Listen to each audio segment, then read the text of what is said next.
महिलाओं पर होने वाले अत्याचार और उसकी रोकथाम के लिए एक गुलाबी गैंग की स्थापना हुई। जी। हमारे साथ हैं गुलाबी गैंग की कमांडर पूर्णिमा वर्मा, जबलपुर में हैं और अभी जबलपुर में किसी कारण से यहाँ पर आई है। कुछ काम इनका यहाँ पर भी है। गुलाबी गैंग की जरूरत शायद देश में हर जगह है। जी। मध्य प्रदेश, छत्तीसगढ़ और राजस्थान, इन 3 राज्यों में गुलाबी गैंग सक्रिय है। पूर्णिमा जी, महाराष्ट्र में भी। पूर्णिमा जी, गुलाबी गैंग की स्थापना की जरूरत क्यों पड़ी?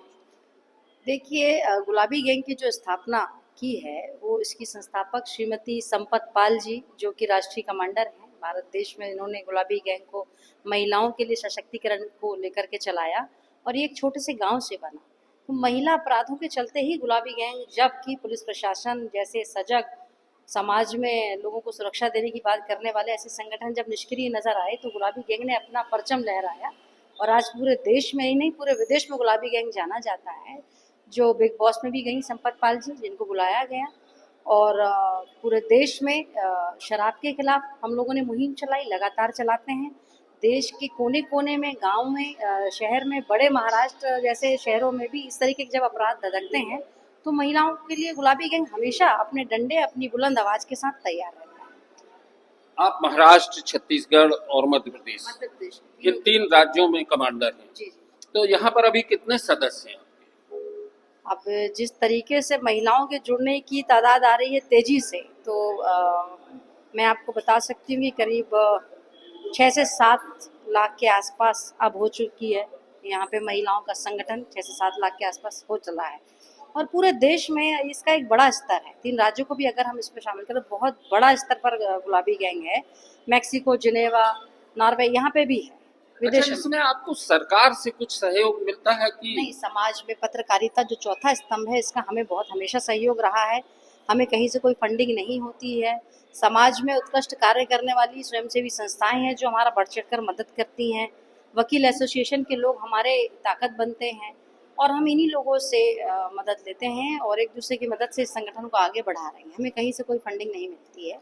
सबसे ज्यादा अपराध आपको कहाँ लगता है कि कहाँ पर हो रहे हैं? सबसे ज़्यादा अपराध अगर हम देखें तो मध्य प्रदेश इस समय महिला उत्पीड़न अत्याचार के मामले मध्य प्रदेश में बड़े स्तर पर है, जो कि धधक रहे हैं, जिस पर पुलिस प्रशासन की, शासन की जो मौन प्रणाली है, ये नपुंसक होने का प्रमाण लगातार देती आ रही है। और हम सरकार से यही मांग कर रहे हैं कि पुलिस महिला अपराध को बड़े गंभीरता से ले।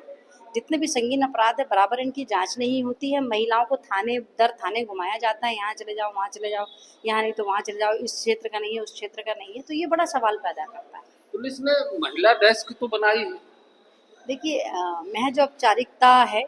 महिला डेस्क पुलिस की, मुझे लगता है कि महज औपचारिकताएं हैं। जब वास्तव में पीड़िता जाती है तो उससे पूछा जाता है कि तुम कौन से क्षेत्र से हो, अपराध कहाँ घटा है, यहाँ नहीं तुम वहाँ जाइए। जबकि होना ये चाहिए कि अगर वो मध्य प्रदेश से है, अगर वो जबलपुर से है पीड़िता, तो उसकी स्थायी निवास की अगर वो शनाख्ती दे रही है कि मैं स्थायी हूँ, तो सबसे पहले जांच के आधार पर उसकी एफआईआर इनको लेनी चाहिए और गंभीरता पूर्वक उस पर एक्शन तुरंत करना चाहिए।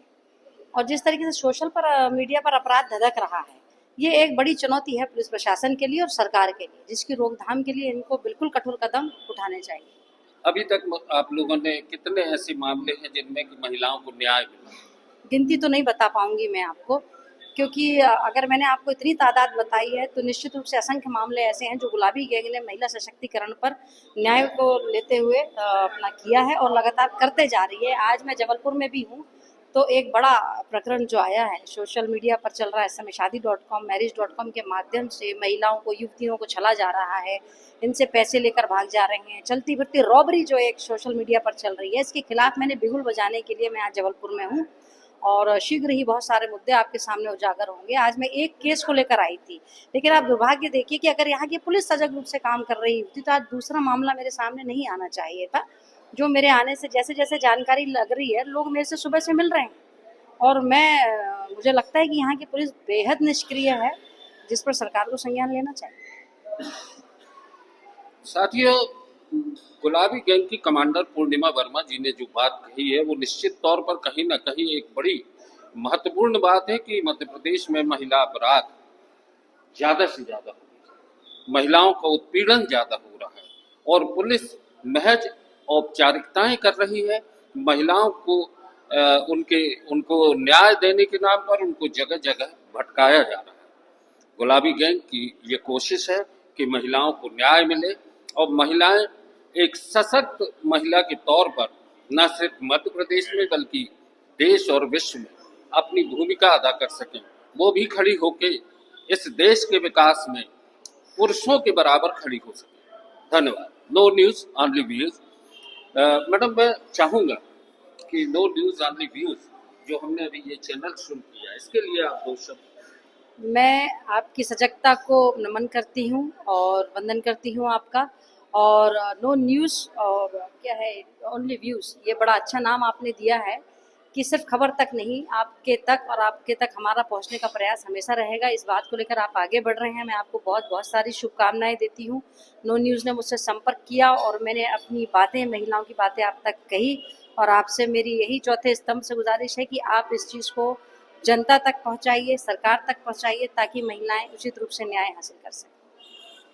दोस्तों, ये हमें एक जिम्मेवारी मिली है और इस जिम्मेवारी को हम पूरी ईमानदारी से निभाने की कोशिश करेंगे।